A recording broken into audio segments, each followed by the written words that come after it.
got to deal with that shit a lot? Like, you think like, oh, it wasn't hard or something like that. Was it hard or was it? Do you think it's easier for you coming in or something like that?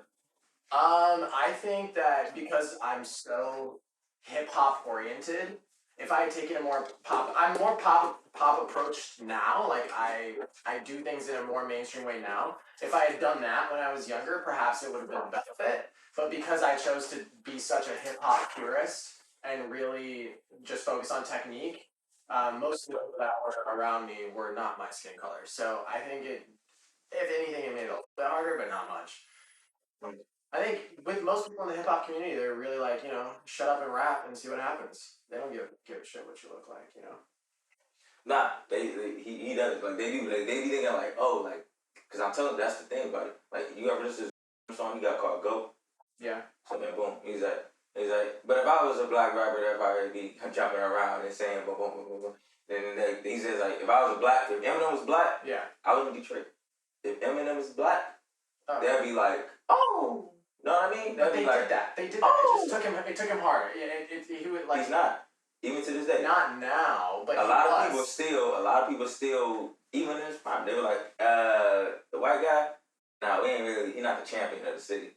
Nah, he's not the best rapper alive. But he has over 1 billion fucking sales. And it's like, yeah, we don't give a fuck about it. He's not the king of hip hop. Yeah. Like, but if he was black. Yeah, sure. 2 billion? What the fuck? No, for sure. Like, do you ever feel that animosity that Eminem sees? I feel like if I say I'm a rapper, there's a big barrier. If I was black, I don't know if that barrier would be there. People assume that my rap will suck because I'm white, maybe. Mm-hmm. But other than that, I haven't really felt. And plus, I'm a guest in this culture. This culture wasn't developed. That's that shit. Can you be a king and be a guest? That's the thing I'm trying to ask. I think you can, but I think you just have. It's just like if you come to a kingdom, right, and then the king dies, but transfers his. He's like, my son's not going to be king, but you are instead. Mm-hmm. You're king. Motherfuckers don't feel the type of way. But the king's got to tell you that you're king, and the community has to accept you. So I think that's really what it's about. Oh, yeah. I get you. So yeah, Dr. Dre did stab Eminem, but the community did not accept that nigga. But they did though. You just don't remember because you're a little bit younger. You think so? Yeah. No, they're now he's like not cool or whatever, but like that's back in the day, dude, you could not escape that dude. Like at all. I don't care who you were. I was scared of you. Like the way Drake is now is how he was. I mean, Drake's bigger because he does dance music and stuff, but real shit. But like that's how he was. He was ubiquitous. It's just like, oh yeah, Eminem. He's obviously the best type shit. Do you think Eminem stood of us? I'm an Eminem fanatic. Like, are we on the interview now? Yeah. Yeah. Okay. Just audio, but then boom, I can make it Clarity XV Pro. You know that yeah. Shit. So we're talking top 5. I can't give you a greatest of all time. Give you a top 5. And I just have the question: are we including impact or like cultural relevance in the top 5, or are we just including skill? All that shit. All of it. In no particular order: Eminem, Kendrick Lamar, Biggie Smalls, Mick Jenkins. Mick Jenkins look dope. And who the fuck is Mick Jenkins? He's an artist from Chicago. He's the only one that I would say hasn't really made a huge impact, but just off of his skill alone, it's just insane. I'd either go Mick Jenkins or Nas, one of those two, and then my last one would probably be Drake. I ain't gonna lie, you seem like a rapper, nigga. I miss your performance. I was bullshitting in the motherfucking thing. There'll be a lot better ones. I came because it was like a small show, something I can easily test out some new material I hadn't done before. It'll get a lot better. But it was alright, it was cool. I had fun. Nigga, ain't this your enemy? Yeah, why are you talking? Set that shit up. Oh, wait. Huh? Move, nigga. You didn't even want to be on here. Why you talking at all? Because nigga, I wasn't. You go back on bullshit the white boy. What's gonna ask the white boy questions? I asked him the white boy question. The white boy question. The first question I asked the white boy. This is the fucked up part. Get the other piece. I don't know what that means. You can use that one, the charger. You can do that. You want me to switch it out? Got you. That one's broken. Alright, but got the whiteboard question out the way. Yeah. Shoot, got your top. Who you listen to right now? Right now,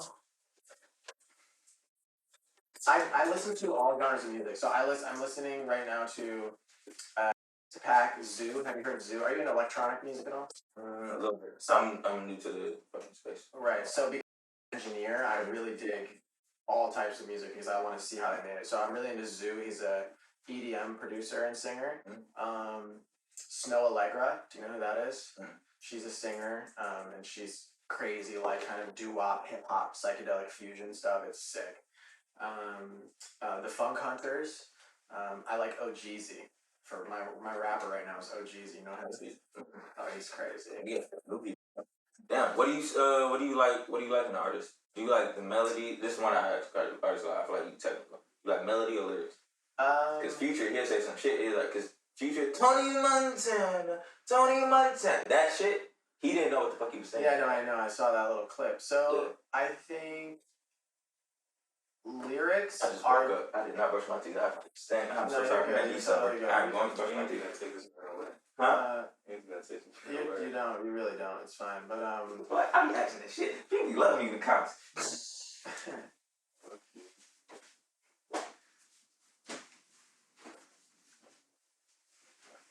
Just set this shit up, please. All you gotta do is press on podcast with Asia or credit no one. Look, check it out. Be white.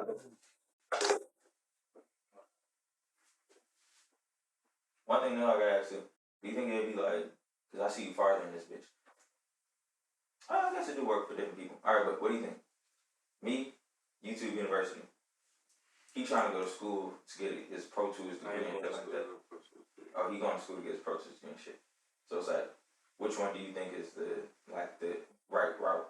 And these days, if you had a son, what would you tell him? Like, hey. If you wanted to become like recording music and all that stuff. Yep. Would you tell him go to YouTube University or hey, go to? I did him in as many different areas of entertainment as I could. I would send him to Washtenaw and get his engineering certificates. I would have him be watching YouTube videos. I'd put him in dance and singing classes, and I'd have him learn to play the piano. Oh, so you're saying you just do both? Yeah, for sure. If you got to, if you don't have that option, then I think.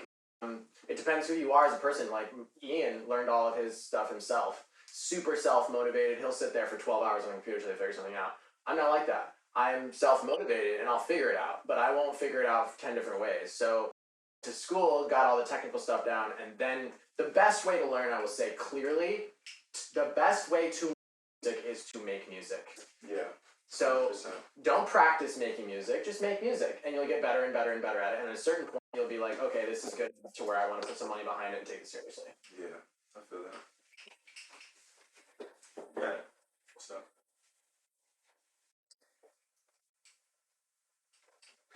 I see this. I should actually go. Far enough away that I can get it 14. I can't wait for this to be gone. You put it back in the Islam? Yeah, I think the camera angle's far enough away that it's not gonna matter. Yeah, 100%.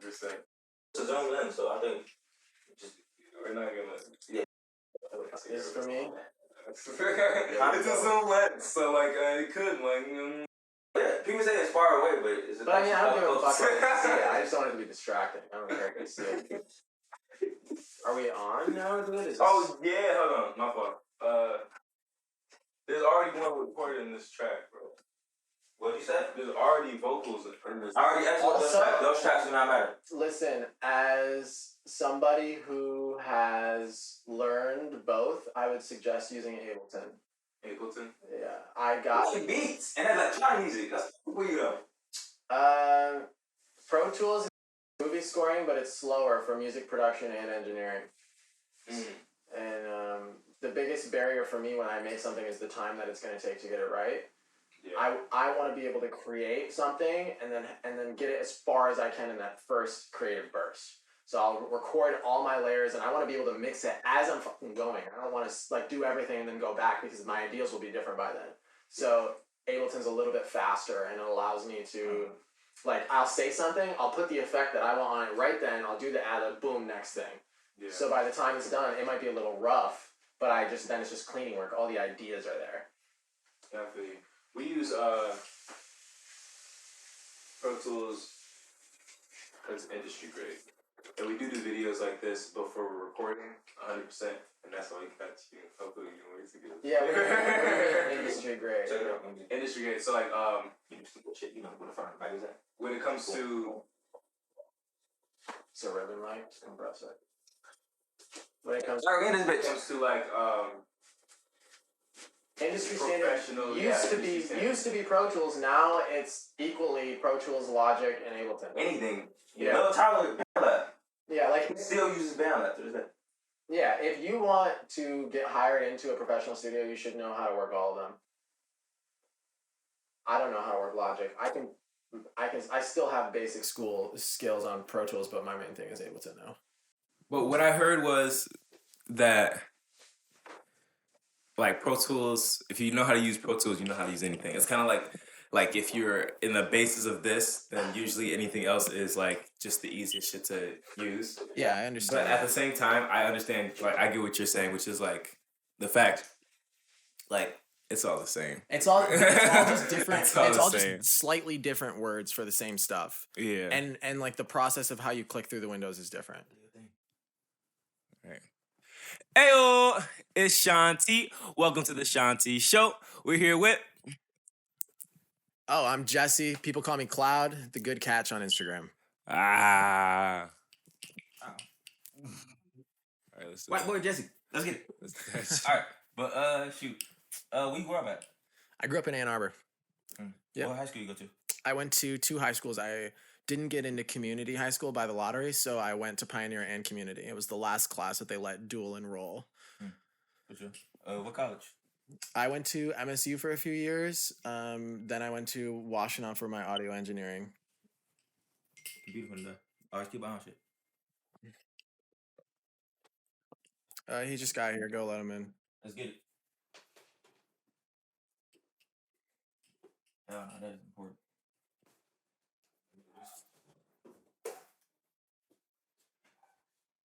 I don't wanna hurt you.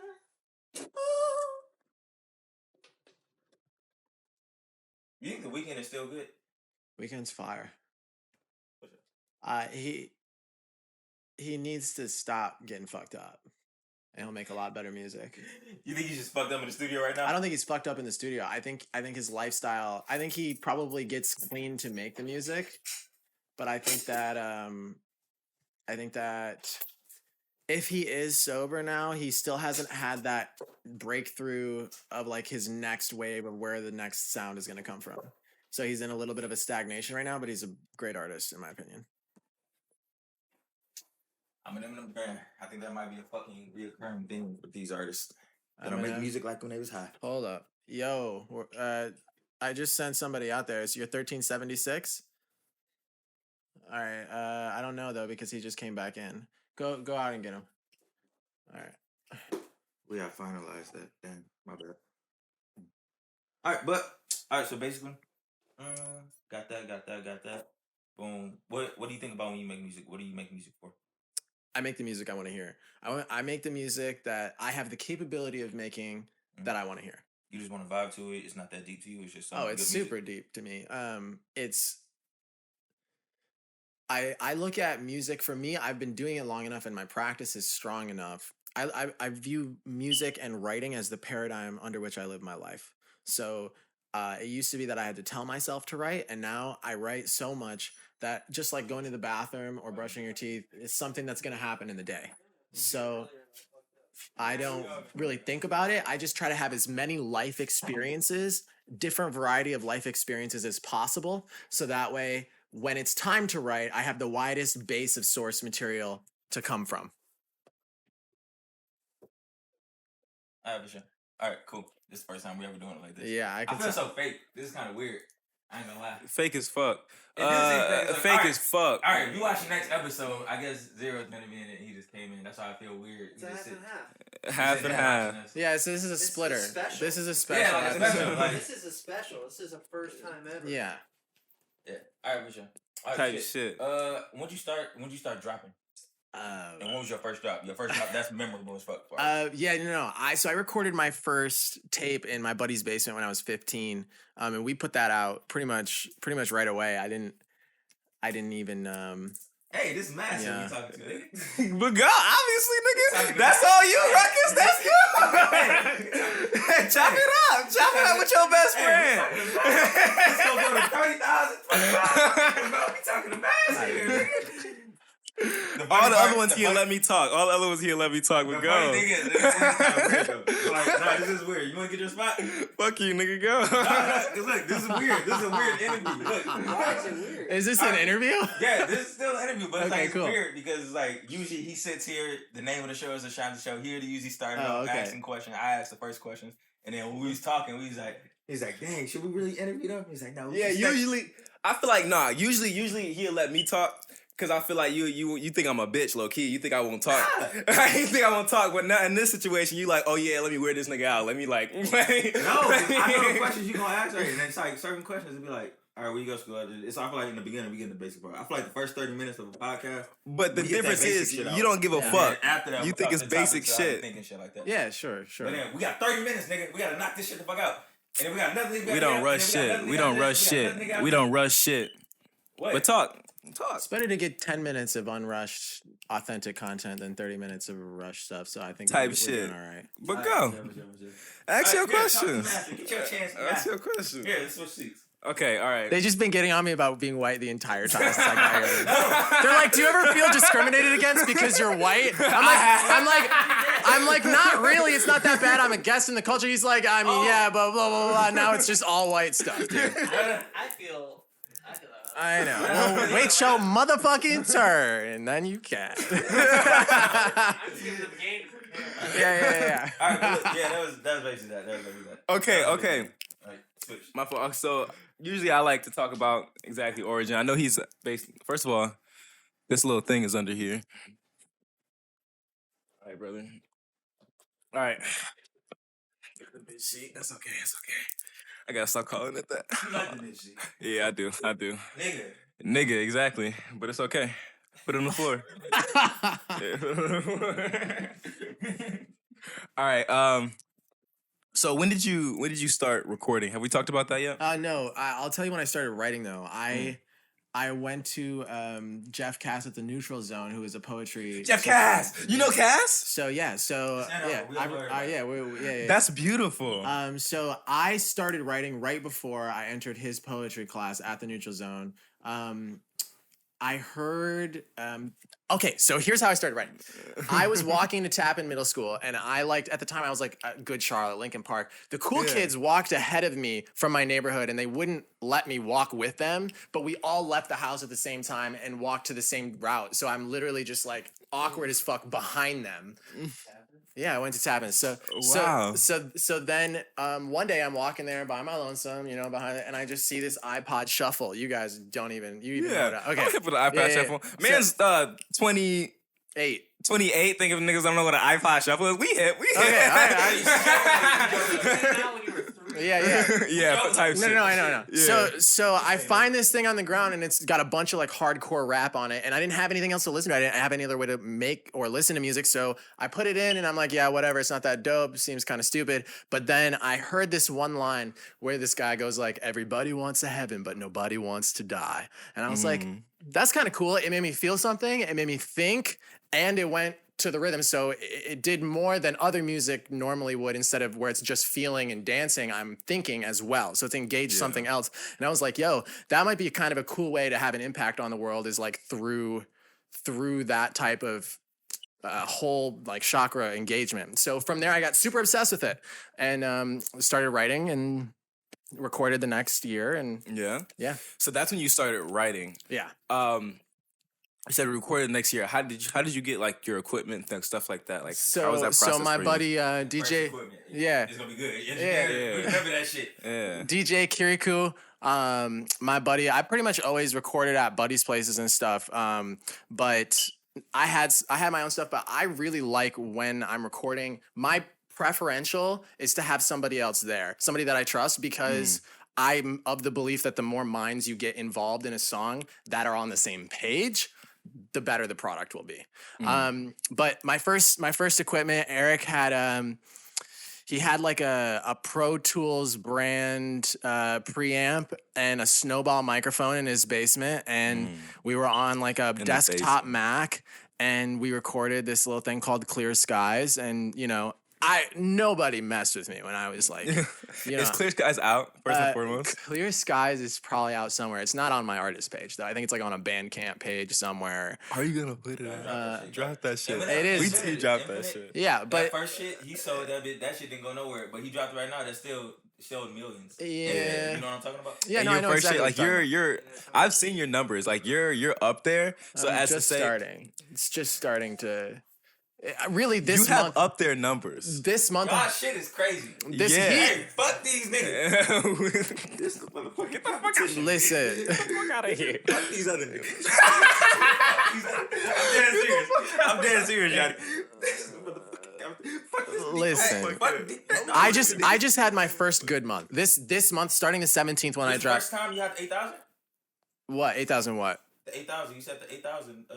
8,000 monthly glasses. Oh, I got to 10 now. I'm up to 10 as of today. Yeah, motherfuckers, we gotta watch out. But that's just like it's really just the first song that's had real impact. So I've been promoting in a real way for 3 months. I've done promotions before for 2 years, but this is all just like trial and error, figuring out how to actually promote. Yeah. Just throwing money at the wall with every god awful different company, trying to feel like what's real, what's not. How do I get real fan engagement? How do I even track the metrics of how to understand if it's working or not? Because these numbers don't mean anything unless they're coming through from multiple platforms. Yeah. That's the truth. If your Spotify listeners are not following you on Instagram, they're probably not engaged fans. You have to have a multiple platform presence in order to start tracking. So I would say this month is really my first month of real growth. Yeah. What's your distributor? I go through DistroKid right now, but I preferred 1RPM before because I could get a hold of them easier, and they'll let you, like, if let's say I change a beat drop or there's a vocal line I messed up, I can send them the file and they'll go replace it, so I don't have to take it down. With the bigger distributors, they're just like, screw you, it's up. But I don't think it really matters too much. Oh man, you be changing it. Man, I hate this digital shit. If you a real artist head, you can tell Kendrick Lamar down. I know that you changed some shit in that bitch. Like, I know they be changing shit all the time. Like, damn, they do kind of. Yeah, a little bit. Eminem on Drake on that fucking the Certified Lover Boy when he said and he like put the word in there. Okay.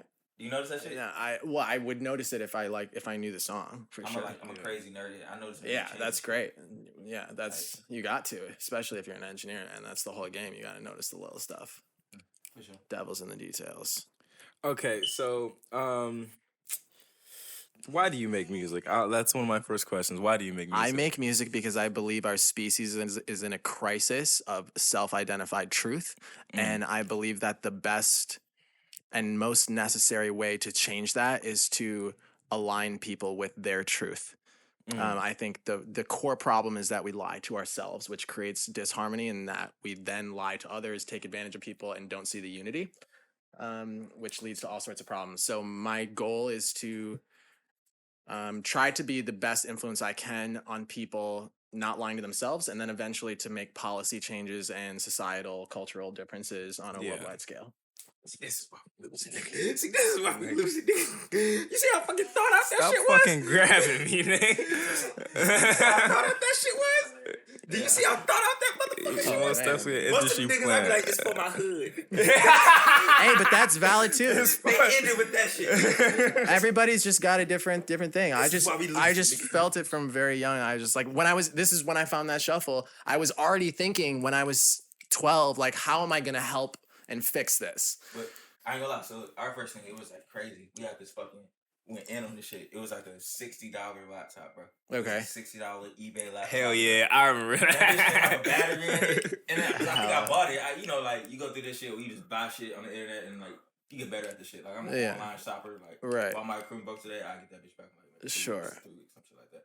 But then, bought that bitch, and then boom, it was like, I put the SD card in it. I mean, the RAM in that bitch. Boom, you gotta know about the RAM. I learned about the gigahertz. I learned about the motherfucking motherboard, all that shit. Nigga, I had to break that shit down. It was a PC, so I can do that shit. Nice. But then boom, I remember I feel like that was like the trial and error fucking phase. How long was your trial and error phase? I'm never gonna stop the trial and error phase, man. I mean, you get to the point where it's like I feel like last year I hit my pinnacle with the shit. Yeah. It was just like I was like, oh, you got this shit. Wait Dude. until your next pinnacle. yeah, wait until it's. So, have you heard of the cycle of enlightenment? I feel like, yeah, I mean, yeah, I do. Listen. Yeah, you have. Hindu or Buddha.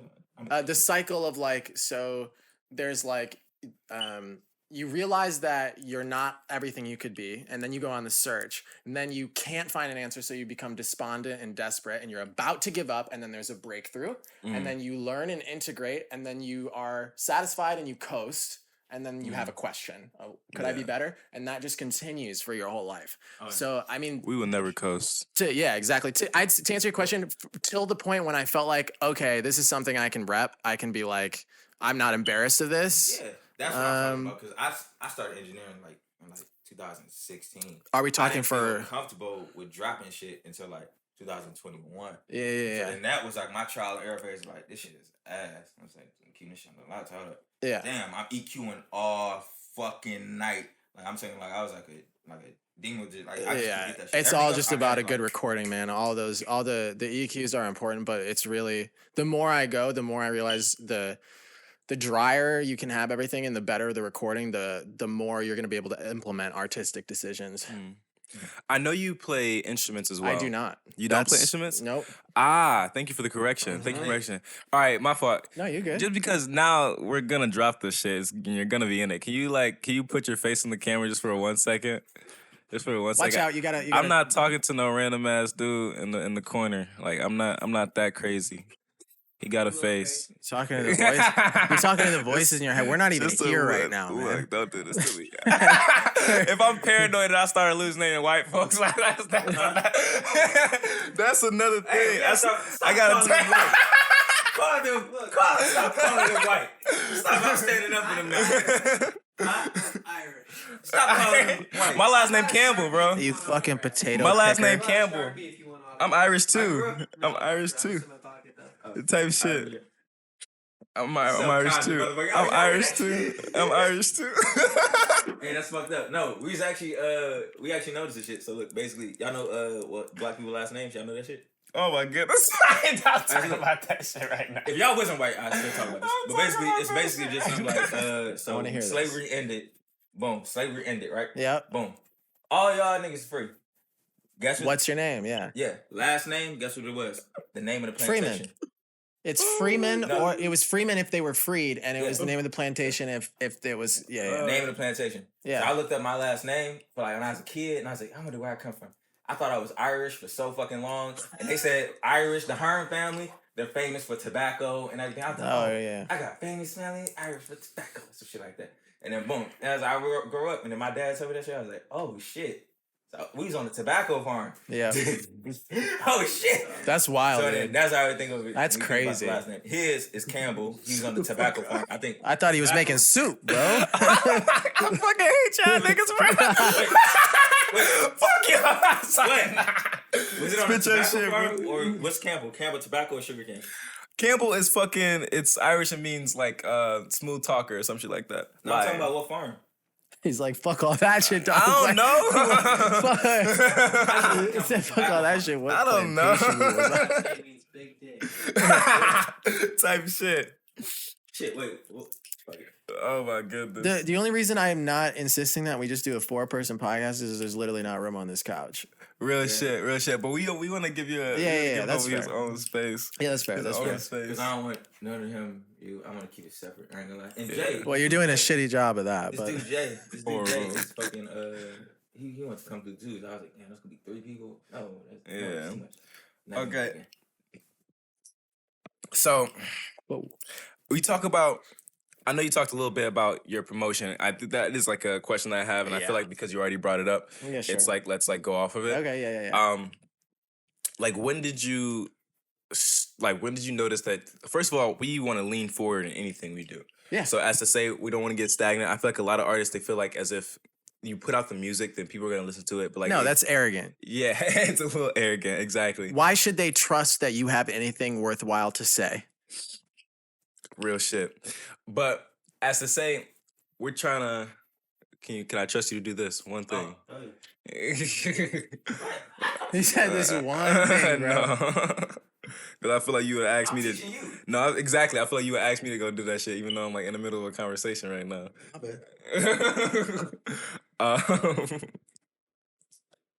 Promotion is what you. Oh, yeah. Promotion. Promotion. Exactly. So What's you the just most for you right now? yeah. So you asked the $1 million question. So, at first, playlisting seemed like a legitimate way to get your music out there before it became so completely inundated by companies that are pretty adept at convincing you something is real when it's not. It's easy to tell when something's fake, but it can also be not easy if the company is a good faker. Yeah. So that went out the window. We don't do that anymore. Now it's pretty much all through Meta. But you have to be pretty educated and know how to use the tools that Facebook provides for targeting. So if you're talking about paid promotion, it's that. And if you're talking about organic promotion, then you want to be focusing on making content like this that's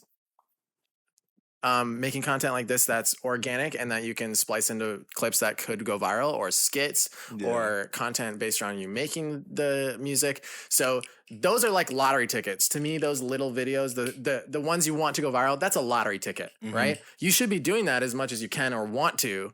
And then the bankable investment stuff is stuff you put money into.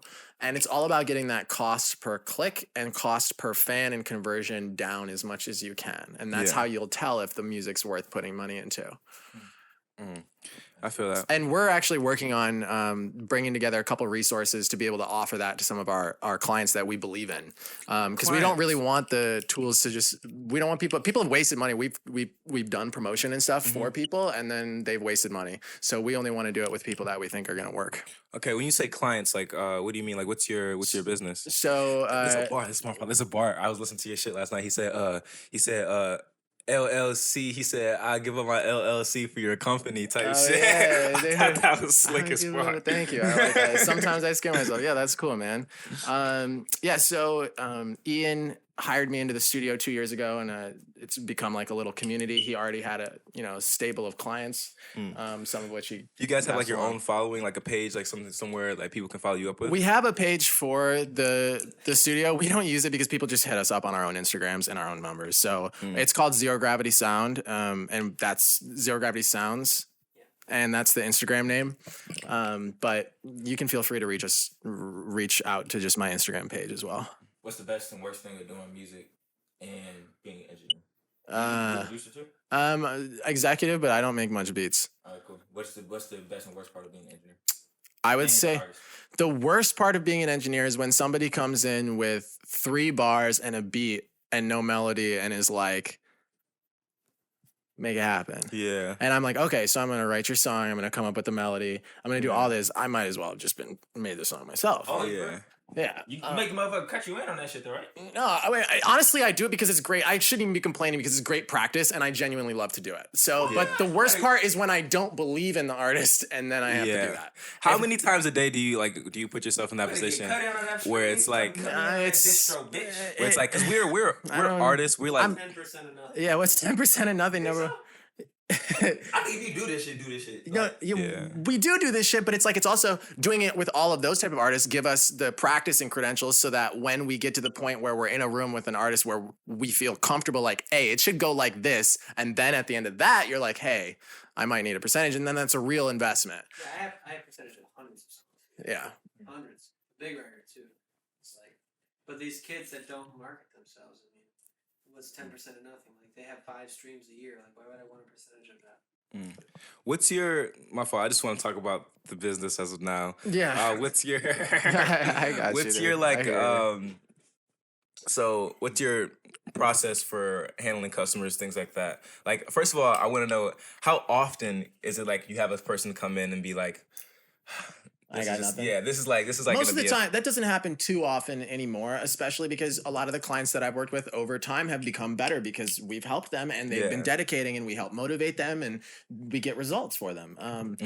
So how often has that happened where they really don't have much at all? Maybe, 20, 30 times, but like not often. But it happens often where I can make something a lot better, and I have to decide whether this person can handle me giving them feedback and trying to make it better, or whether I'm just like, you just need to do what you do. You're still in this space where you're not going to take this constructively, and that's okay, or it's going to mess up your flow or whatever. That's fine too. You know, everybody's at a different stage, but it also helped me because, just like I said before, the more qualified, educated people that are in tune with themselves in the room while the thing is happening, the more chance you have of having a great.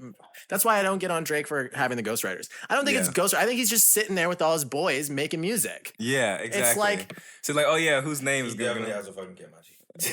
how about what? He has a camp. He has a camp. I got words. A what? A what? I got words. A camp? Yeah, it's like, Oh, like niggas yeah. like in a camp, like, like yeah, making this yeah. music. shit. Yeah, that's just what they do. And in my mind, it's like, especially once you develop a rapport with somebody, that's incredibly valuable. If you're trying to make a record big, if you're trying to make an introspective, personal record that doesn't involve anybody else and hope that people can relate to it outside of that, then don't do it. But if you're trying to make any type of pop music, any hip hop, pop, anything like that, you need to have multiple people involved. What's the difference between hip hop and pop?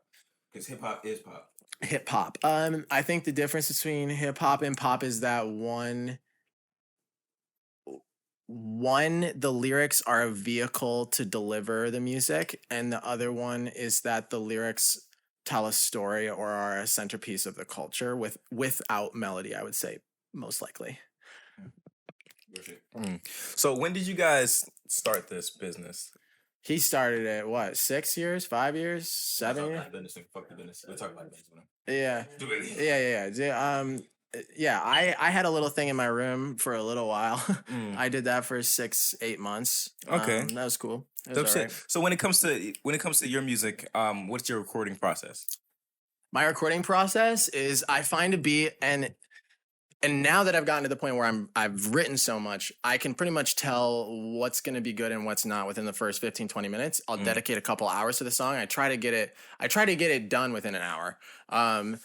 That, or at least all the moments that are important, because when you're listening to a song or you're experiencing a song, you're not going through the process of how can I achieve this moment that they're trying. You just experience it or you don't. Yeah. The creation process, in my opinion, should be simple like that. Am I experiencing this authentically or not? So I try to get it down to an hour. I usually try to record the same or the next day, because then I can practice it over and over again, get my delivery and intonation correctly. And then I try to do half the mix or all of the executive production ideas. So the big ideas of the mix that are going to change how the song feels and sounds as much as the lyrics, I try to get that done with the lyrics. Yeah. And then I have a couple sessions of cleaning and editing.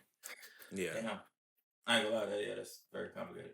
That's It's not that. it's a process. So what's your process of like finding a beat? How do you find like a good one? Well, I'm blessed that a lot of people around me make good music that's started to become something that I can rely on.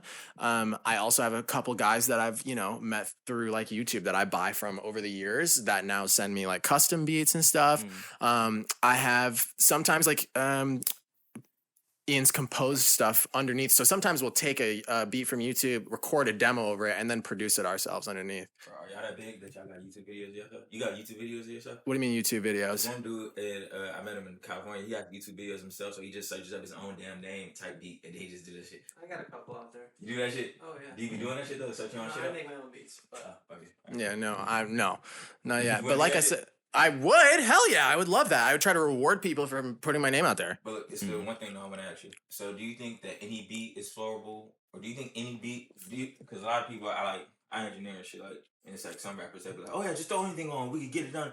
Do you think any beat can be doable, or do you think some beats are just not doable? I'm talking about for it. Like, I think it's just like the lottery ticket. The more tickets you buy is like the better the beat, right? You could buy 99 million tickets out of 100 million and you'd have a pretty good chance. If the beat is that amazing, you're going to have a really good chance. If you buy a shitty or you have a shitty ass nothing beat, you got a 1 in a million chance, but it can still totally happen. All right, shit. I'm trying to ask some shit Gary Vee and actually they do a lot of fucking interviews. They did shit. Damn. I'm dead serious. I'm trying to think of some weird, crazy He shit. talks before he thinks. You can ask me. I have a lot of crazy, fucked up stories. What are you talking about? Shit, yeah. You want to talk about yeah. business? Talk about it. You want to talk about some crazy I shit? want to tell that though. That's the one thing I'm telling you. Hip hop culture, that is a main fucking thing. Yeah. Like people gonna think you haven't struggled in this culture or something like that to get where you at. What's a big struggle or big struggle story you're telling me? Like something that'd be like damn, It's like one big extra. I tell you, I do my camera. I do music videos. Sure. I went out traveling, paid for the flight and shit. No deposit. I learned that shit. Learned that the hard way. Yeah. So then, boom. That's one long ass story. What's your story? You can tell me. About being white in the business, or Nah, just period. No, just being like, no, just in the business. Period. Like growing pains in the business. Everybody feel like got that. Oh, fuck. Like one moment you thought, we had a placement with Drake, and then boom, this person was a bit, and he took the placement or some shit like that. I'd say the biggest owie moments have This been... your last interview, my nigga. Nigga, we got like 5 interviews there. The big ooferstons, the truly oof moments have been when I spend a non-insignificant amount of money on promotion and realize it was the wrong decision. Knowing that when I did it, I was like, this might happen, but at least I'll have the information, and it still fucking hurts. Yeah. Especially when you believe in the record, even mildly, when you're like, this is good, you Which know. one? I had a record called Headshot that I still think could either do well in the right circumstances that totally got messed up from that. Damn. I wish I... What's your favorite track that you put out to this day? Definitely Pudding. Definitely this new Pudding? one. Yeah. I mean, there's a reason people are responding to it. I've finally become aligned within myself to the point where it's hitting the point where you can't really deny it. You might say this isn't my flavor, but you can't be like, this ain't. Yeah. This ain't awesome. It's gas, 100%. When it comes to, first of all, this is like this lifestyle of music. I think it's people measure it with fun, and it is fun. It's super fun. But people measure with fun because of the This shit is... Then stop fucking laughing. type shit is on there. So people measure with fun. So like when it comes to like parties, things like that. Do you perform? I've just started really. I sold out a couple shows over the years, but I mean, it's just not. To me, the performance is where my fans are gonna come, so we can all enjoy the music together. Yeah. If I don't have a real fan base of people, like, just because I can make everybody come out and buy a ticket and I know a bunch of people around town, that doesn't mean I want to perform. I want to perform for my fans who we know the music together. Yeah. So my focus is 100% on building that audience so that when I go somewhere, it's already known. Now, having said that, it's very valuable for me to practice performing like the other night, audiences that don't know my music, so that I can. That's why I started doing it now, so that because I feel that audience building. So I'm like, all right, I need to get this skill up to the par of like where I need to be. For that, seem like you got groupies. I wouldn't say you that. ever smash a fan? No, You ever smash a fan? Oh, you got girls? You ever smash a fan? Peep the fit. Hey, ladies, peep the fit. It's the flower boy type shit, you know. But it's drippy. And don't think I ain't see the model on Instagram. So you telling me you ain't got no groupies? I wouldn't say. I just gotta. They're not groupies at all. I have always loved girls, even before they wouldn't talk to me at all. I would die about a girl, and to this day, like, I'm the type of guy that's like, I'll put my heart completely on the line, get it totally crushed, and then go make music about it and look at it as a win. So like, I don't have groupies yet. Yeah, so you don't smash groupies. The way he said that, and then white people 1-on-1. The way he said that shit, and he did it. My nigga been out here. He said, look, hey, you know who you is. Guys trying to fuck my shit up out here? No. I'm just fucking around. I'm just fucking around. No. Okay, so. But I do like talking about girls. We can talk about girls. Yeah, I want to talk about. What type of bitch you like? Oh, I tend to like girls who are athletic on the slimmer side. Respectable women. I like girls that are like, I'm a little bit reckless. I like a little bit of like, I like if a girl gets a little nervous or something, but I want a girl that's like vibrant and a little bit reckless like me. Yeah. What do you mean you say reckless?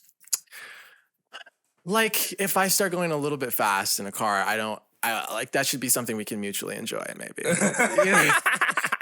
That's all I'll say. Oh my If you wanna die, goodness. like, when I If you said wanna it's die. nice. Yeah, that's the opening line of my Yeah. album is If you want to die, you just gonna tell. Recite the opening line. the opening brother. line of my album is I don't do no cheating, but I might flirt, hand on her leg while I drift. That's a nice skirt.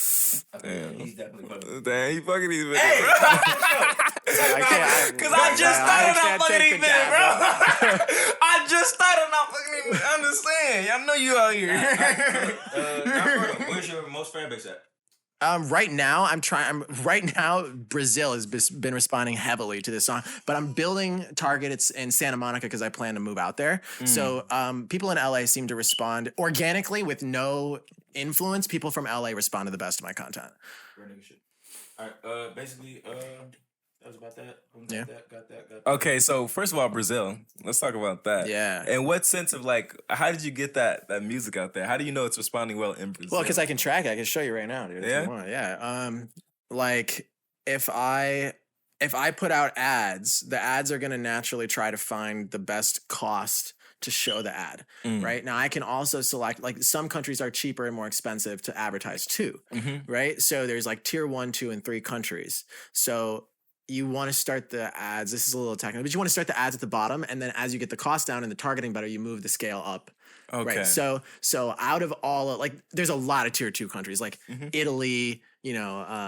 Like tier 2 countries. What's a tier 2 country? So like countries that cost the second most to advertise to, but less than like United States, United Kingdom.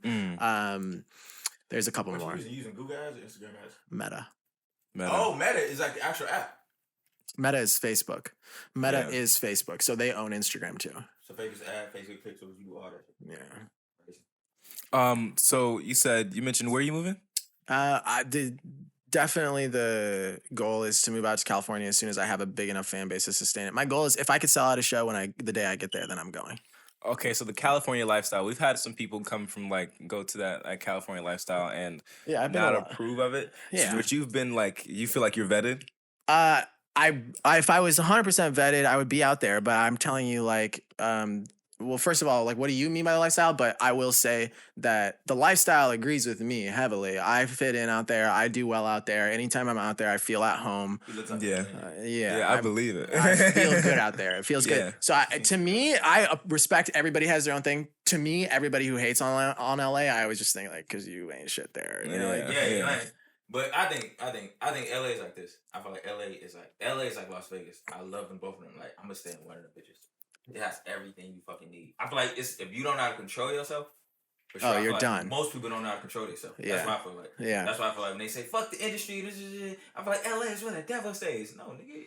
It is, but it's also where the angels are too. You know what I mean? That's that's my City life. of Angels. It's a city of angels. Yeah, City of it's I feel like it's straight. I feel like it's straight to me. it's just like any big city, you got to know what your limits are. And that's why I'm glad I had so much trial and error and messing up and falling down and looking like an idiot for myself and almost dying and almost going, all the places that people almost go. And, getting out of that, because now when I'm starting to get a bit more attention, it's not like I'm just whatever, dude, I'm not even gonna deal with If you that. feel comfortable being vulnerable enough, Sure. like a low moment, nigga, stop talking.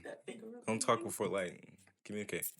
You talk about what a low moment is. In your career, what do you feel like A that low would be? moment? Yeah. Can you In point my out life or career? The career is just starting. If you want to talk about my life, I've had a lot of really low moments, man. I would say the moments that involved me realizing that I wasn't careful enough with my influence or the safety risks that I was putting other people through.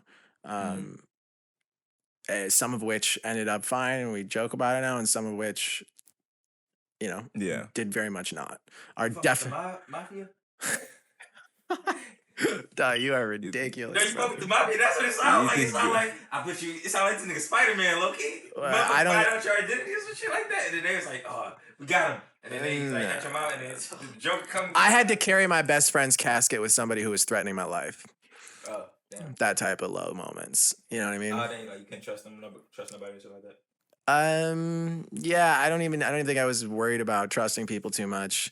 It was more of just like I am in an existential crisis of not knowing how I can deal with the pressure I put on myself, and the things that I'm going to do to make that okay are just like, I always felt like I'm okay. I'm taking care of myself, even if I'm like trashing my life. It's just me. But the truth is, no matter how much you try to protect or don't try to protect the people around you, it's going to affect them. So the low moments for me were definitely the come to God moments of like, look, you can either be like a really, really good influence or a really bad influence. And your type of personality, there's not much middle ground. Damn. I'm going to tell you this one story. Mm. And it's going to be that. It was a motherfucking man. And God said, one of your children is going to do something very great. Mm. One is a famous musician. Sure. All around the city, they know him. Uh-huh. Another one is a soldier. Uh-huh. And then another one is a motherfucking librarian. Okay. Boom.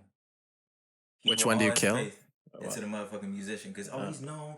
And boom, boom, why. He's a good influence. And boom, boom, why. The soldier's a killer. I think the other one was a librarian. I think it was just a killer or some shit like that. He was like a thug, a criminal. Okay. Boom. And then boom. He's like, da-da-da. And then boom. And then basically the one that ended up being some shit is the criminal. Because he got exiled somewhere in war. And then boom, boom, boom, wop, wop. But it's all about, I think, the whole basis of the story was you can't really know how history is going to treat you. So I feel like the best thing is just to do you. Yeah, 100%. Like you do look at the Hindu Buddhist shit, right? Yeah, big into Buddhism. Basically, it's like the karma. It's like karma. People think do good things and good things. Like no, karma is like doing what the fuck you feel is right. Like, and it's gonna come back to you. I feel like doing what's right. I feel like if you do something and it's not in your heart, I feel like it's like you're doing it wrong. That's not truth. I think karma is being truth. Boom. Karma. I'm gonna kill this dude right now. Like I'm not gonna be fake with it and not do it. That's the whole thing about it. So you're talking about do what thou wilt. That's that's Aleister Crowley, and that's dark magic, my friend. I'd watch out for that one. But dark side. Talking about karma is the secret to karma that people have a really hard time digesting is karma isn't I'm gonna do something good and then something good's gonna happen to me. It's I'm gonna do something good and more good will be in the world, and I might not get any of that. That's the hard part to deal with about karma. Is are you fighting the fight for the good fight, or are you fighting the fight for the result? I think it's fine if you're fighting the fight for the result for yourself. If you're trying to do good so that you get good, that's great. But an even deeper motivation and an even deeper truth of it is I'm doing this because I want everything to be better for everyone. There's always this one quote I got. It's like the fucking they say this shit is the orphan child. The orphan child is going to be the one to save the village. If you were the orphan child, would you save the village? Oh, undoubtedly. That's my entire life path has been. Me, I'll be like, fuck him. Like, I don't know none of y'all niggas anyway. Y'all don't like me anyway. It's like the biggest part of the story was he was a beggar on the street. And nobody fucked with him. Right. Nobody would let him have a place to stay. No one would let him do anything. Yeah. And then he has to save the village one day. And and then now he out around all these fake motherfuckers. Like all you see is a whole bunch of fake motherfuckers. Now it's like, I would not do that shit. I don't know. But like it or not, who we have around us in the world is who is here. And the only option that we have is, are we going to try to make it better? Are we going to try to make it worse? How can we make it right in the world if we can't even resolve personal disputes amongst each other, amongst our friends? How are we going to fix the Middle East if you and I can't resolve? Oh man. All right. This is when you asked me what was off limits, this might have been my one answer. But I am what they call a Zionist, but they thank you. But my nigga, he Zionist. Nigga, I went to church. I know exactly what that means. But me and this bitch. It just means what it means that they don't understand what it means though, and I have to clarify because that really might come back to me. But Zionism just means that you believe in a homeland for the Jewish people. Exactly. That's it. Thank you. That's they fucking shit. Okay. And it's like, okay, so if I leave this apartment now and then I come back after 2,000 years later and I'm like, hey, you owe me that bathroom. Yeah, it's weird. The problem is what if every single other place has tried to kill me and then I finally come back and I say, hey, can I please just use your bathroom? Just your bathroom to live in. And you say, actually, I think we'll all kill you. And then I say, fuck you. And that goes back and forth for 70 years. And then now we're at where we're at. it's just a little bit different of a situation. Not saying that what is going on is not horrendous and terrible, and that obviously we want peace. Obviously. But it's like You're stupid. No, nigga. You wanna say something? I say this No, shit all you don't. interviews, You nigga, don't like, listen to what the that fuck don't he's make- saying. Like, nigga. but it's just like Look, you white. Y'all gonna pay attention to that. He's technically Jewish. I mean, yeah. So You Jewish? so yeah, Semitic. so my dad's family escaped the Holocaust. Don't play with that shit. One thing I don't play with. Next question. You don't play with that. Yeah, my dad's family escaped the Holocaust. That's why I'm even alive. So my grandfather was an actor, and he was in the first German talking movie, the first movie with sound in Germany. And he was also a stage actor, and he would perform in a troupe, and a Nazi official came up to him in 1938 and told him that was a great performance. Look, you got to get out of here. We're about to close the border to Jews. And so he applied. At the time, you still needed to apply to leave as a Jew, right? So he took his got an acting troupe together, applied for a temporary visa. They said you can go, but you got to come back. And he took an actress who later became my grandmother, and they fled and came to LA, where he acted with, I don't know if you know who Marlon Brando is, or Peter Sellers, or Did he let that bitch? Or he just took that bitch? no. They escaped as a group of like theater troupe. If I'm gonna get the Holocaust, I'll fire the bitch. Like, hey, we're gonna marry. Hey, you actress? Hey, let's take this actress and get the fuck out of here. Yeah, so Killing shit. the thing is, back in the days, unless you were literally a big star, they didn't make anything off of acting. So he was broke, but like a little bit He like got the fuck people. out of the Holocaust. Oh yeah, for sure. And my dad grew up in LA, so that's I've also found. I always had an affinity for California because my dad grew up there, and we went to visit there so many times. I've spent so much time out there. So Yeah, bitch, or anything. Beautiful space. Let's go. yeah. I hate you so much. Yeah. Back to, first of all, I want to talk about your upbringing. You Okay. said you went to Tappan. Yeah, I went to I I went to went to Tap. yeah. I didn't know that. What high school did you graduate from? 2013. So we were at Tap at the same time. That's impossible, dude. No, I'm telling you. The world would have we were broken, in dude. sixth grade. Yeah, bro. Yeah. Shit like this when your friends get to know you and your fans get to know you. Yeah. I had no idea. Yeah. It's it. Think about where I live. Where else would I have gone to school? I don't know. Green Hills. Some Slauson. I went to no way. Slauson. Oh, You seem yeah. like a Slauson guy. Like downtown. Yeah, damn near. Damn near. But it's on like the yeah. Which middle school got the baddest bitches? We're not talking about middle school. We're not talking about middle school. I cannot First of all, he answer that has his one. own. He has his own fucking mic, so you don't need to do. This shit is extra. That is the most reckless question I've ever been asked in my Extra life. as That's fuck. one of them quick questions. Ain't no right answer for that bitch. No, Yeah, what high school did you go to? Actual legitimate fucking question. Which high I school got the baddest bitches? I went to community and Pioneer, so I had the best of both worlds because I had open campus and community, and I could tell Pioneer community has a messed up schedule. I gotta go, and my school day ended at 10:45 in the morning on Tuesdays and Thursdays, junior and senior year. I was just rolling around selling back doing. And all were that shit. you?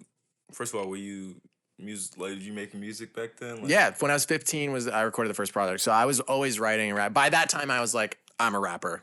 Yeah. 100%. You were stamped. You were stamped. Were you even putting it? Were you putting it out? Yeah. I put out my first project when I was 15.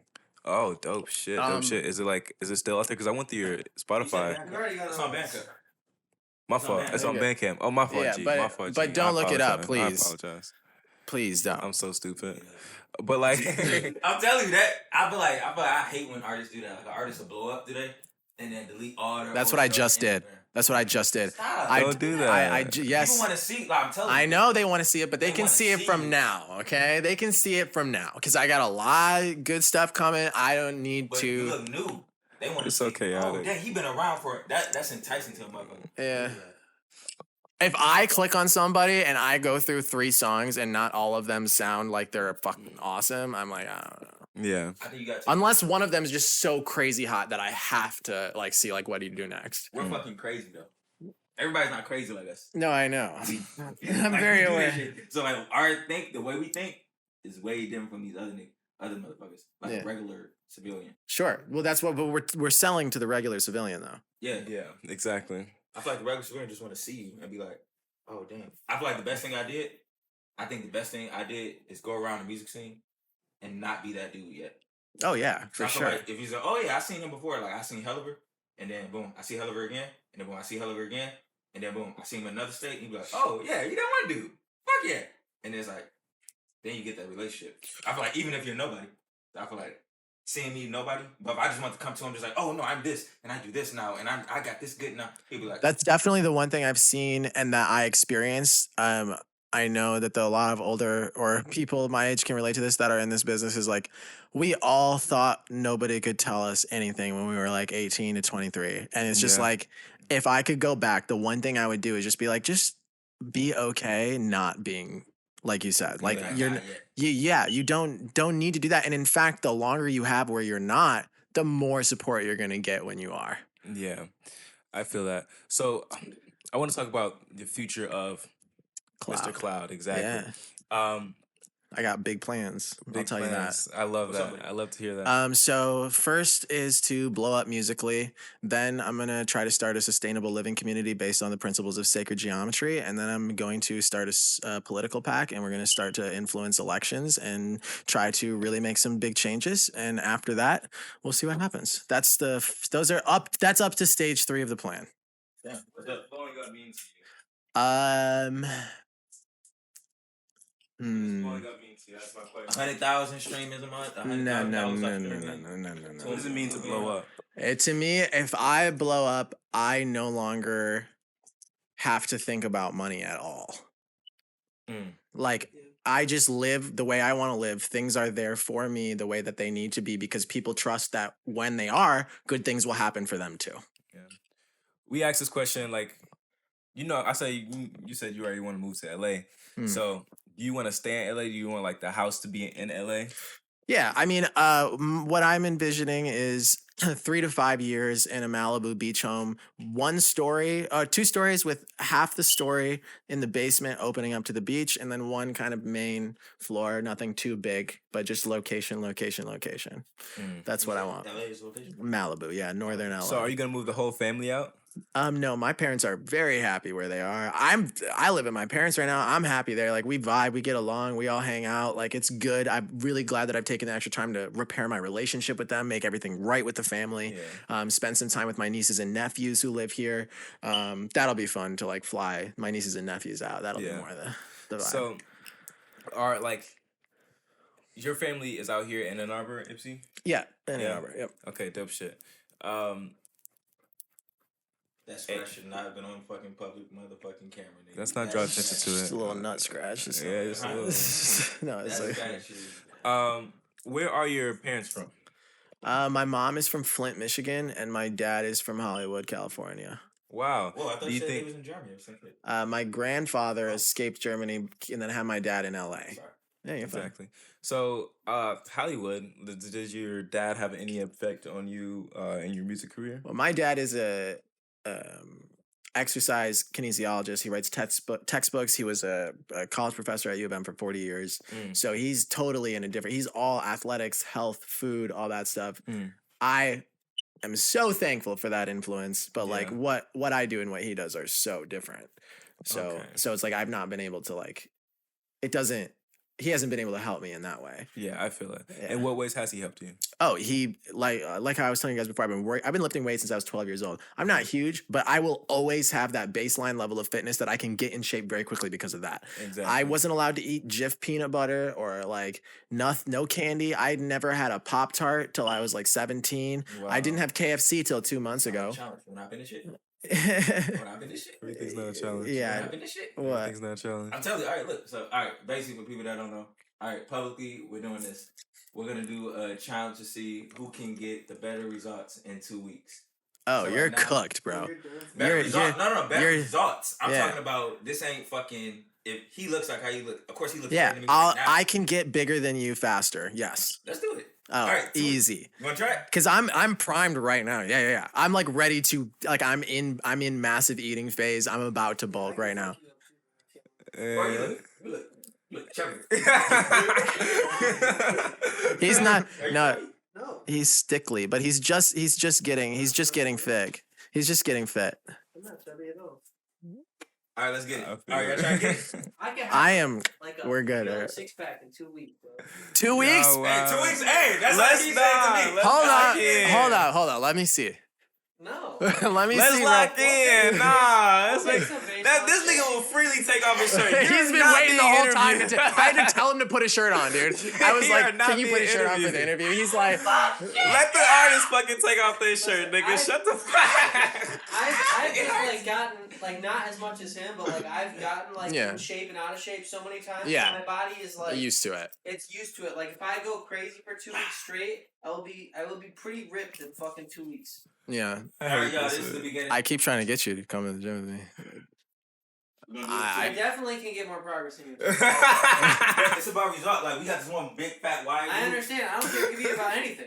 Boom. Listen. If he goes out, if he drops 100 pounds, and y'all don't do shit comparable to that. But like, how do you quantify? I'm 157 right now. I could get to It's like, 162 motherfucker by got a D. 2 He weeks. got all D's in first Well, of semester of course, school. then if he goes to A's, he could win, but that's not fair. But then, boom, if you have B's, B, C. The only hope you have of beating me on 2 weeks is if you were to run and lift your motherfucking ass off every day. And you'd have to cut too. Like, Yeah. Because you already have. Stop playing.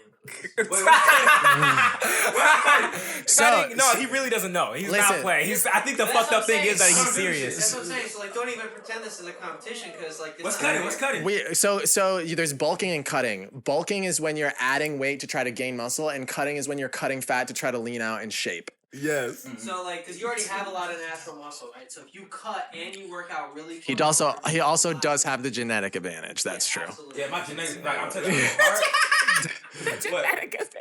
I've never seen a You're black nuts. person that gets ripped in more time than a white person. No, It's yes. always like Yeah, that, dude. like, his Oh, story- that's a racist thing? Oh, that was a racist joke. Oh, That's not racist, dude. It's not. That's a jealous joke. That's a jealous joke. All right, let's switch. Let's do this switch here. You guys got anything else all here? right, let's do the outro. Oh my goodness. Thank you for watching the Shanti Show. Whip. Take a shot off, though. Take my Take your shirt off. I'm not Take your taking- shirt off for I the can't fucking take- people. I can't. No, listen, we're doing it 2 weeks from now, so then in 2 weeks, it's like Listen, gonna be I 16. can't take. If you guys want to see me shirtless, you go on my Instagram and figure it out. All right, But at least send me the pictures. We doing this. all right, okay. Fucking interview. Yeah, we did. Yeah. He'll make sure. No, it's just gonna be results, and then boom, when I come back. Yeah. the results, So yeah, no, but the better improvement, the better improvement. I'm Jesse KATCH, KATCH, the good catch on Instagram, Cloud on everything else. You can find everything from my Instagram though. So just type in THE good KATCH. We out. Okay, if you were to, it's my fault. I got one. Okay, one more question. If you were to perform, if you could perform anywhere, where would you want to perform? MSG. The Apollo. The Apollo. Yeah, it's a nice mid-sized theater, classic venue, hella incredible acts in history. New York City, I think that's the move. I pray that this never bites me in the ass, but I really hope that I never do arena shows. Yeah. Like, I would rather do way more shows in theaters. Yeah, beautiful. Thank you for fucking with us. Yeah, bro. no problem, man. I You know guys it's are hard. fun. I know it's hard. You guys are fun. I know it's hard. Put your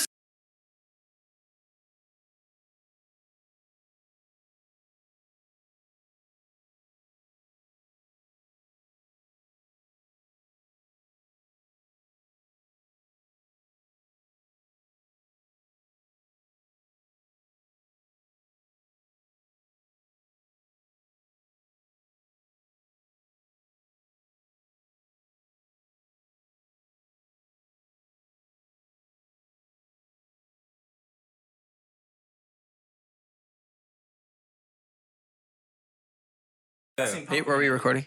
Oh, you Yeah. know Pumpkin? Yeah, I don't know her, but I know her. She's fun. Yeah. Pumpkin records with us. Heyo! This Shanti. Welcome to the Shanti Show. I'm here with 0. Eon 0. But most Type people call shit. me 0. type shit. Yeah. Shit. How you start? First of all, let's talk about accolades. Let's talk about accolades. What you do, how you Bro, do put it. your shirt back on. Oh, you really Yes. I really want you to Wait, put are your we shirt in it, back though? on. Are we doing a 2 week thing? Are you in it? We'll figure that out later. After you We're not put your taking shirt our on. clothes off. Damn. Jesus. Oh my goodness. I'm telling you, like That's internalized homophobia there. I'm just saying. What? Niggas strip in front of each other. It's like, nah, I'm fucking with you. I'm fucking with you. I'm fucking with you. I'm fucking with you. I'm fucking with you. No. First of all, you don't want to take your shirt off. What dudes? I ain't got titties. Do I got titties? You got bigger titties than my ex. What do you say? He said you got bigger titties than his ex. Oh, shit. I want to see her. I'm fucking with you. No.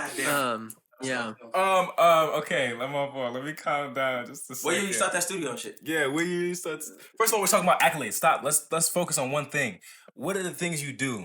I'm a songwriter. I'm a musician, so I play like 5 instruments. I'm a rapper. I'm a singer. I'm a videographer. I'm a graphic designer. I'm really everything. That's beautiful. Yeah, anything in the artistic world, I have my foot in some way, shape, or form. And what motivated you to get into that, like that artistic kind of raw form? I don't think I ever made a choice to do this. I think it was something that just kind of fell into my lap, and I fell in love with it. That's really dope. Like, so even referring to, you know, when you guys did that canned food drive, you should have people bring batteries. yeah. Yeah, for your fire alarm. Wow. You hear it? That bitch be going off? It's been going off the whole time. You don't hear it? We don't hear it. I do hear it. I hear that bitch. They be on there. That shit loud as fuck. We don't hear it. At least I don't hear I do it. clarity, so they take that bitch out. Oh, really? Some called, you know this one The way? VX Clarity waves, yeah. I love it. Yeah, don't talk to me about plugins, man. I love it. That's the best my best plugin ever. I love You it. hear that bitch loud as hell, man. I love it. Oh my goodness. So the beginning. No, I did an interview in a diner. Really? Wow, I believe it. We have to calm down. We have to. I'm calm. So- He calm as fuck. Yeah. Okay, I appreciate that. So in the sense of I really want to talk about your beginnings and like what got you into this shit. In music You know? or Yes. okay. My whole life I've been playing instruments. I've been playing guitar for like 25 years. And when I was little, I always wanted to make music, but I never really had an opportunity to do so. And when I was 19, I was starting getting really heavy into hip hop. Probably for the last since I was like 17 is when I kind of started getting into hip hop. And Who got you to, why what got you into that? So like what artists were you listening to during that time? so, I mean, I never really liked popular hip hop when I was in like middle school or high school. I just thought it was corny. Mhm. You know what I mean? I see the value in it now, Yeah. but I didn't understand the culture. What era were you Yeah, exactly. When you were 17, 18, it probably was corny. What era was it? Dude, I don't even know. Like when I was in high school, Lollipop came out. Like a lollipop. Yeah, like so right, but also Soulja Boy was really popular. Like Crank That was like the biggest song when I was a freshman. That's golden. That's golden. The song's That's ass. golden. Look, I mean, You hate me, don't you? You hate my people. You want to terminate my culture. look, We shot this all in the same. so like I grew up like on like blues and jazz and rock and roll and shit, and a lot of people just sit like listening to BB King sing his fucking heart out, right? Yeah. And then we got woo, like that shit didn't mean anything to me. Yeah. Obviously, I can see its relevance now. What the fuck is going on? I have no idea. This is his workout. This is how he's gonna get Lock bigger. the fuck He's not in. going to be bigger. It'll get him leaner though, a little bit. It'll get some lean definition. But you Bro's doing dick push-ups over here. Listen. on camera. We get it.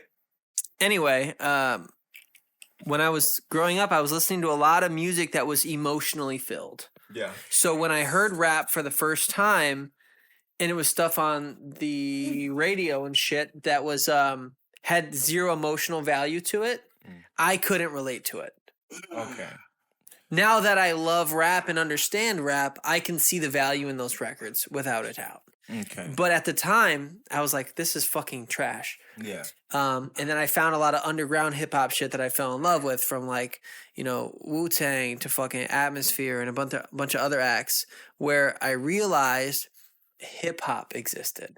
Yeah. Because a lot of those other records I'd heard on the radio was just rap.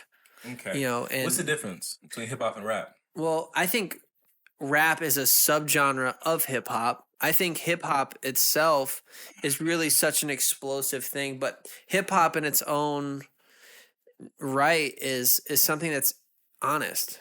Yeah. It was a form of expression. I mean, back in the 70s and stuff and 80s when hip hop was being curated, really, I mean, the DJ was a part of hip hop. You know, there was so many other elements of it. Dance was a part of the hip hop. You know what I mean? So like, it didn't mean that you were just the MC. Like an MC was just one piece of the puzzle. Where now I'd say hip hop, it's the only piece. You know, other things are like in the same realm, but it's not. Like if someone says, "Hey, what's hip hop?" Like they're not going to be like, "Oh, dancer." You don't think we got that shit though? I think you don't think we still got that shit? 'Cause, like, I just don't think it's the same. I think it's different. evolved. It's all different. Like I think Yeah. now we got TikTok or something like that. Dance. I think dance speak TikTok. You know, like the 4 pillars and shit. Yeah. So what do you think the But the 4 pillars. I don't know the 4 pillars. Of hip hop? Yeah, hip hop. It was the DJ, the MC, the dancer, and the graffiti, right? Yeah. Okay. What Yeah. do you think that's the new age that it is right now? I don't think there's 4 Graffiti pillars is hip-hop? anymore. You don't think It was. It was totally, yeah. It was, It right? still is. Why not? But I think it's like it's rooted in the culture, right? But it's rooted like an old tree that's in the middle of the park. But when someone says, "Hey, let's go to the park," no one's thinking about the tree. Yeah. You know what I'm saying? Like, but the tree is a part of the park. You know, but people go to the park because of the jungle gym. You know what I mean? They go there because of the swing set. I'd say rap now is the jungle gym and swing set. Like, yes, there are other things. There is, you know, all the other bullshit that's in a park, benches and things like that. Like, but those benches used to be massive, is what I'm saying. That tree used to be the pillar of the park. Yeah. You know, but now the pillar is the jungle gym, which is the rapping, and you know, because just hip hop has just changed so much. You know, I think that all those other things are still important and they're all culturally relevant, but they're not what they used to be in terms of hip hop. Like hip hop is now just a genre. I mean, it's been reduced to a genre of music. I feel that 100%. And graffiti has nothing to do with music. You know, it could be inspired by or whatever, but graffiti in itself has no direct line to music anymore. Okay. So when it comes to the stuff you put out, you rap. You consider yourself a rapper? That's one of the things you Yeah. said. So initially, I mean, I do a lot of pop music and all kinds of music now, but initially I was rapping only rap. Okay. Would not sing. It was actually, Cloud was the first one to get me to actually use a melody in the first place. Yeah. And that was like in 2015. How much of that are you like, so as of now, the music you put out, Shut the fuck up. As of now, the stuff you put out, would you consider it like, what is it? What form does it take? Is it more hip hop, rap, or is it like It's all R&B? over. So I mean, to break it all down and to dumb it down, I would say that there's a difference between people that make art because they want to and people that make art because they have to. Yeah. I'd find myself in the latter category, and Make art because you have to.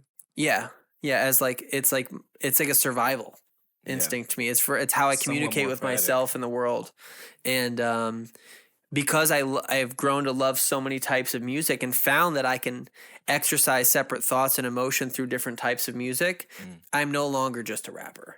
Yeah. You know? You evolved. Yeah. You evolved. So when it comes to, I know you have this business. Can you name the business again? Zero Gravity Sounds. Zero Gravity Sounds. We're gonna most definitely drop the Instagram and the links. I know you said you guys mentioned that people can contact you directly if they want to work with you. But I really want to talk about the beginnings of this, what's it's done for you, and what you have, what do you want it to do for you in the future? Just the business? I mean, the business was always a vehicle of, existence and survival to perpetuate the music. At the end of the day, I don't really want to be an engineer. I want to be an artist. Yeah. I'm just really good at it because I when I first started rapping and shit, I was also on a snowball microphone in my parents' basement, and I had no idea what I was doing. I was recording in Adobe Premiere. Damn. Because I was in video school, so like that's the only software I knew how to use.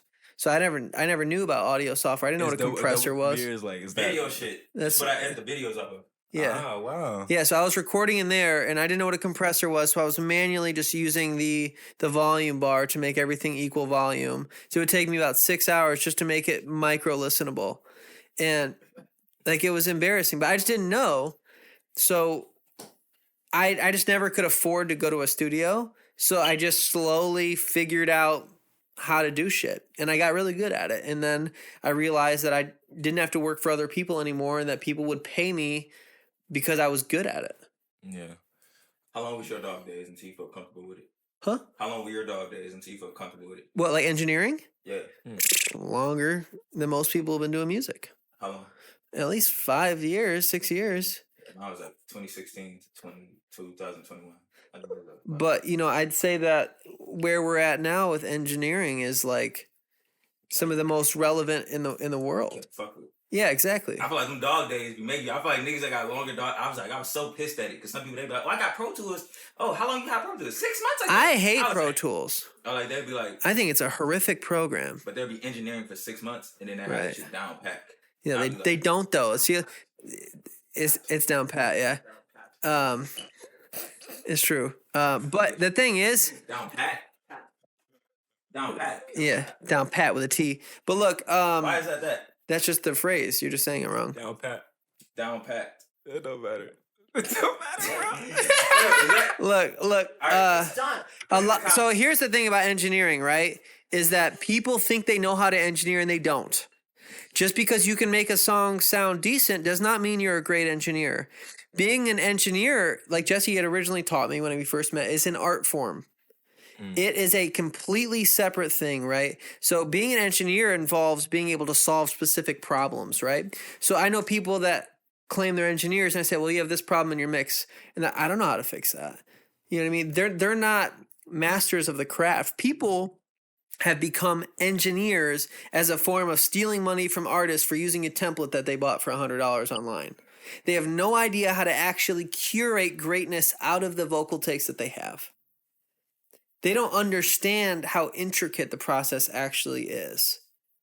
And, you know, they might... You think they need that? Oh, absolutely.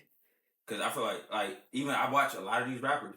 I used to think like that, but until I seen fucking J. Cole record that motherfucking shit in his fucking 2014 Paris drop in his house with that sock with the same mic you got right there. Yeah, but again, that's the recording. I'm talking about the engineering after that.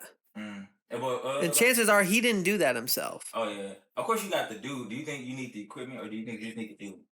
I think, well, it depends. Like, there's a baseline for equipment.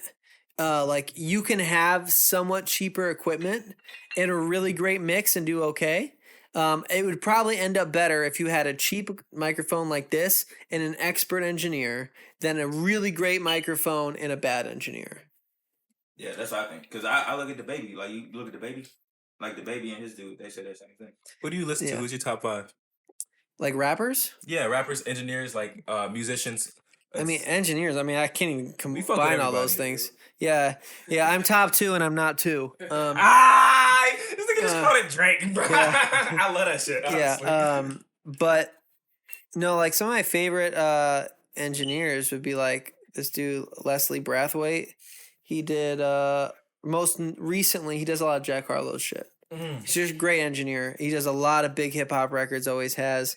The engineers that do like Billie Eilish's shit sound nuts. Like they're really just masters of their craft. Yeah. But like some of my favorite rappers, I think my favorite rapper is J. Cole. Okay. Yeah. J. Cole. What? First of all, I want to know what sets you apart in this industry as an engineer, as an artist. I know you want to be you are. Obviously you're fucking multifaceted, but in the sense of like you want the public to be more perceiving you as an artist. More than an engineer. Yeah, for sure. But I'm okay with either because they'll know me. Exactly. It's just a matter of time. I'm not really concerned about what the public thinks. What takes you from like the masses? What sets you apart from the masses?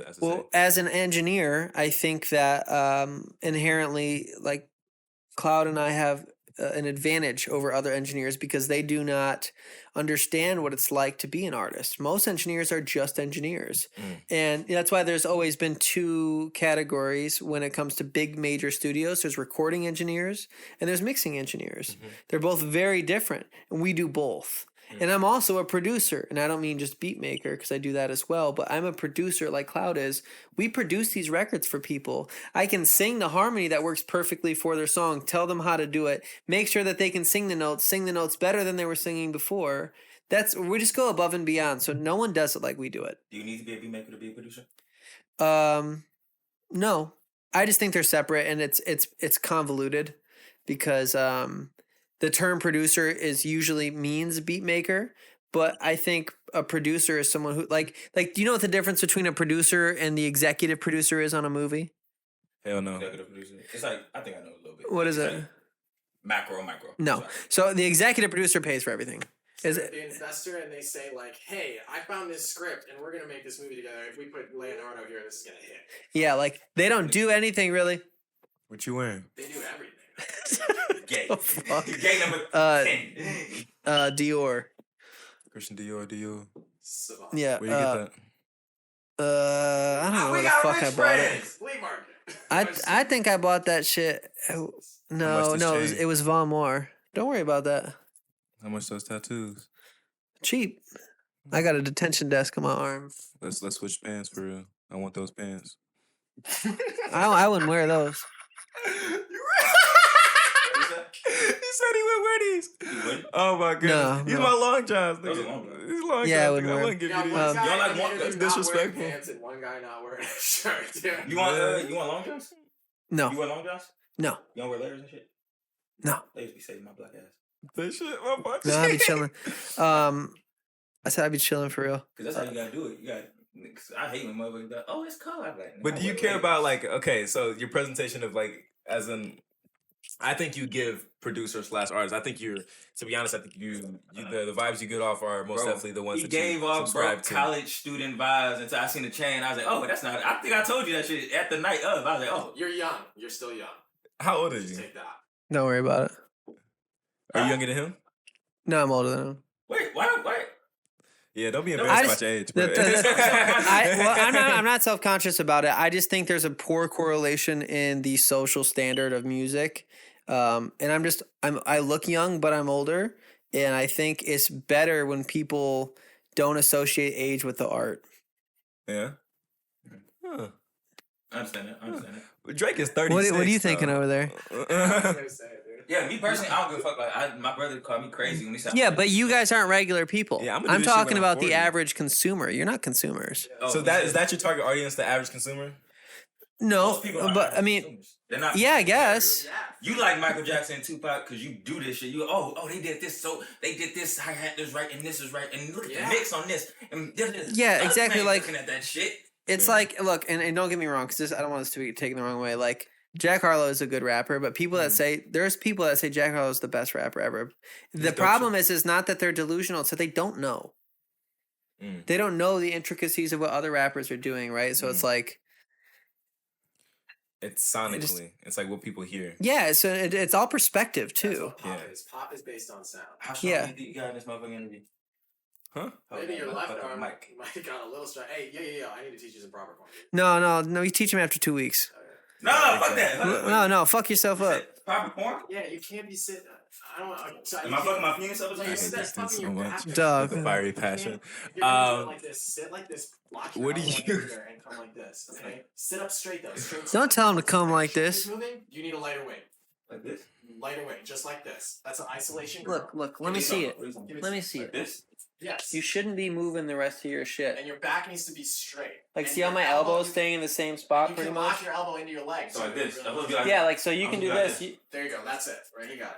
I'm supposed to be like this? Yeah, but Yes. you're all Yeah, over. You're your falling shoulders over. come Don't Yeah. move shit. Don't move shit. No, the No, more- you wanna think about isolate those the muscle. little tiny- yeah, you isolate the muscles number one, and then all that's just to gain mass, but also think about all the little muscles in your back and stuff that are moving around and So getting this. sore for weird. Mm. Yeah, don't do Okay, that. get you. That's exactly. Yeah, you're a lot weaker than you look. Yeah. Nope. Shoulder's still coming. Shoulder's still going wild. So this bitch moving. Yeah, dude. You Don't gotta- move this bitch. Alright, I'm gonna get it. Just literally like this. You need a lighter weight, dude. Trust Fuck that. I'm gonna do it. What's your favorite track that you put out to this day? I'm good with that. Oh God, I don't know. I'm gonna do it. Like this. I don't like that question because they're all just kind of like my own children. You know what I mean? Yeah. You So can't like I rate like a them. lot of them for different reasons. But yeah, I mean I just put out an album. You just put out an album. What's the name of the album? It's called "Sorry I'm Bipolar," a collection of mood swings. and it's fire. So okay. Yeah, it's better than Drake's last album. Look, you said that with so much confidence. Damn! You said that with so It much is. confidence. Drake's last album. To be fair, Drake's last album wasn't good. Absolutely mad. Yeah, it was super mid. Wow. That's And kinda what I I've wanna talked to talk about. You Aubrey hurt on the my phone, so feelings, if he bro. hears this, You know sorry, Drake? bud. Yeah, We in the industry, bitch. I said that shit before. I said that shit. Let's see. We in the industry, bitch. I was to say, okay. And you from Ann Arbor, right? Yeah. Ann Arbor did that shit, bitch. And I already did that shit. Okay, so when it comes to like making music, do you think it's more important to make music for yourself or the listener? I think again, I don't think there's an important scale here. I think it becomes an artistic scale.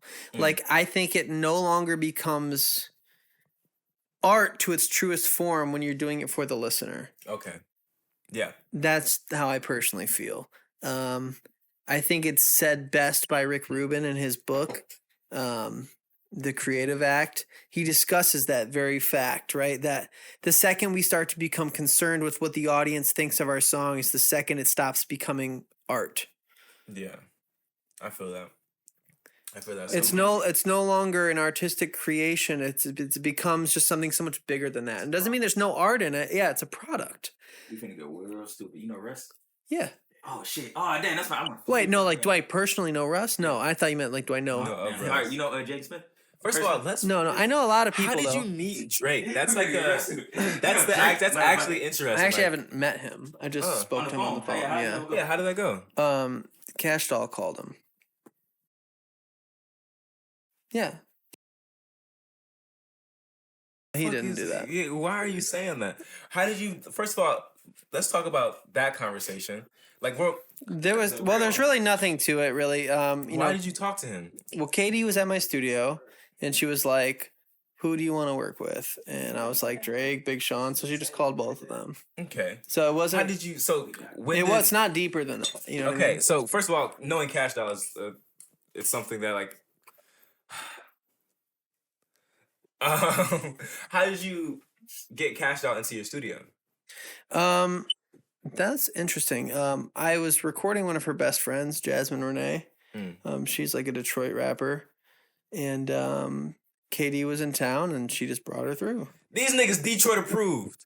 I'm saying, go listen to their shit. I've mixed records of y'all the first white boys we ever had on here, and that's like I think that's don't do that shit. No. They must be approved by the masters, I think the hood gotta know. I think the hood gotta know. Fuck the white boys.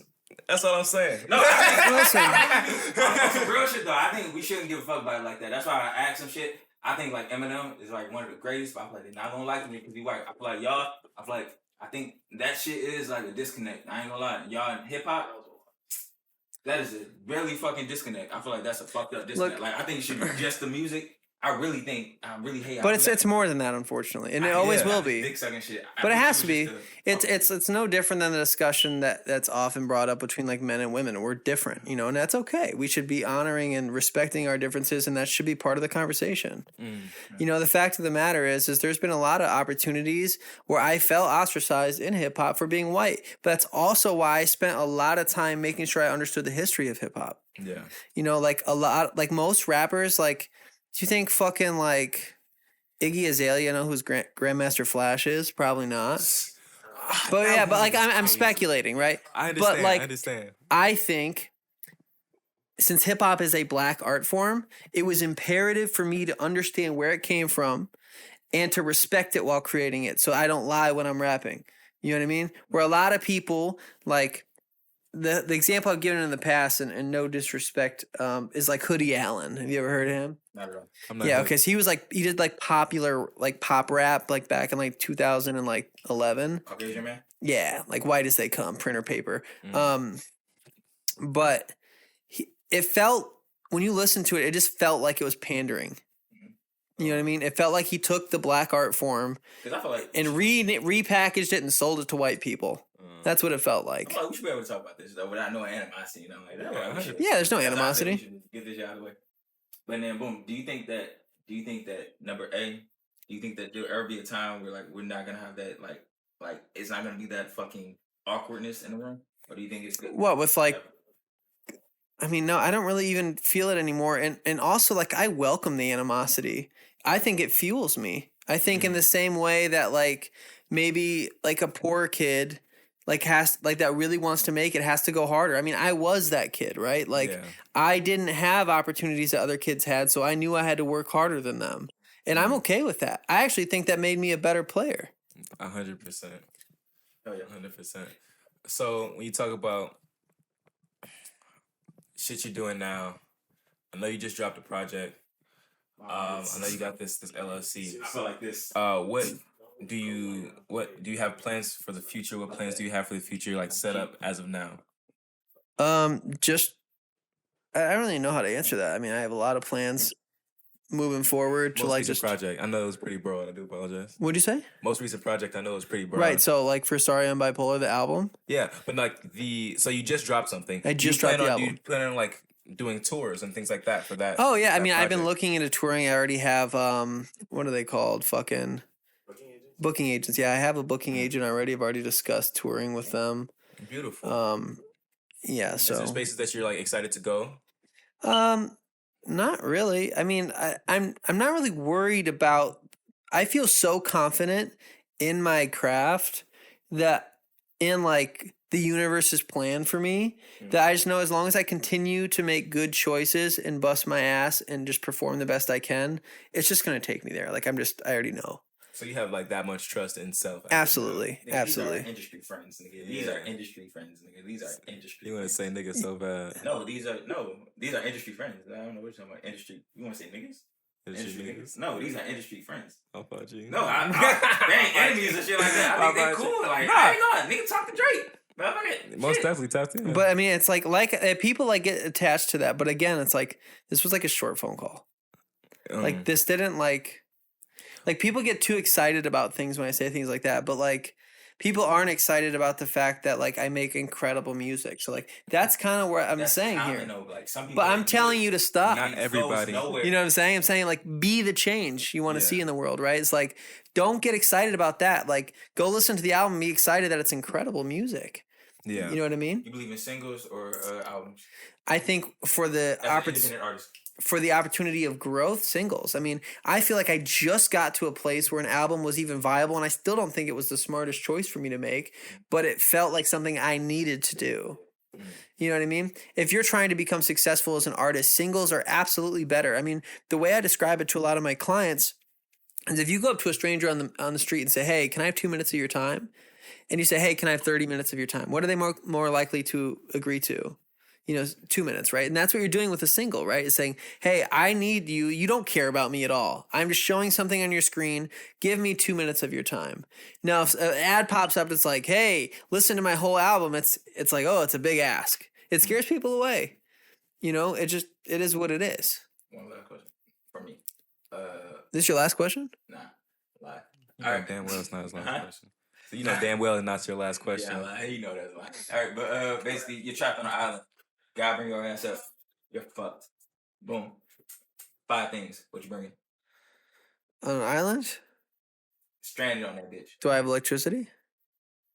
Island, no thing. Okay, Stranded. so bringing like a phone was obviously not a possibility, or an iPod. You can bring. God says, I give you 5 things right now to help you out with your situation, my nigga. Anything, my nigga. A fucking survival pack, like a fucking flint and a thing to start a fire, a fucking axe, a flashlight. No, not that. So flint and axe. What's a flint? Like something to start fire. A hatchet. You want a hatchet, not Yeah, an axe, right? yeah, hatchet, right? Oh, yeah, like something to like cut wood down. Something like that. Yeah, exactly. Not like a big ass one. Probably bow and arrow. Water filter. For sure. Water filter, like a life straw. Yeah. And a fishing pole. That shit was weak. I ain't gonna lie, bro. Come on now. Wait. Trying to survive. Yes, What the we fuck are you talking about? Ashanti, your vibe. My 5? Yeah. If I'm on an island, like what am I bringing? No. A house. God took your black ass up. Bet. I was here. Hey, you're fucked. No electricity. Oh, I know. Time, yeah, I know. Look, I asked for a house. Ain't gotta have furniture, but that's one thing. A house is one thing. Are we counting a house as one thing? No, because otherwise... A house is one thing. No way. Big guy in this bitch. I would bring gasoline, a jet plane, a rollout app. And a pilot and go home. What the fuck are you talking about? Yeah. Yeah, but we can't do that. It's not fair. That is. No, because a house is way more than one thing. It can be anything. I told you anything. Y'all But thinking small. A house. That's one thing. But okay. I want a fucking cruise ship in the staff. That's what I was gonna say. I'll fold. That's retarded. You're stranded. Motherfucker, help me not be stranded, buddy. Bring a motherfucking cruise ship, go that way. But I'm like, all right, cool. Got a ship. All right, I want a boat. Exactly. A Get yacht. a boat. Some type of raft. I want a yacht. I want a yacht. Exactly. I want a yacht. Well, the yacht's got chairs on it and this and that and Run out of gas in the middle of the ocean. No, I want to get a boat, a sailing I got boat. 5 things: yacht, gasoline, yacht, gasoline. that's like saying I want the Navy. A captain, unlimited supply of food. This is like half of a professional interview and but this is like Between Two Ferns mixed with the Eric Andre show. You said 2 ferns? You might be too young for that.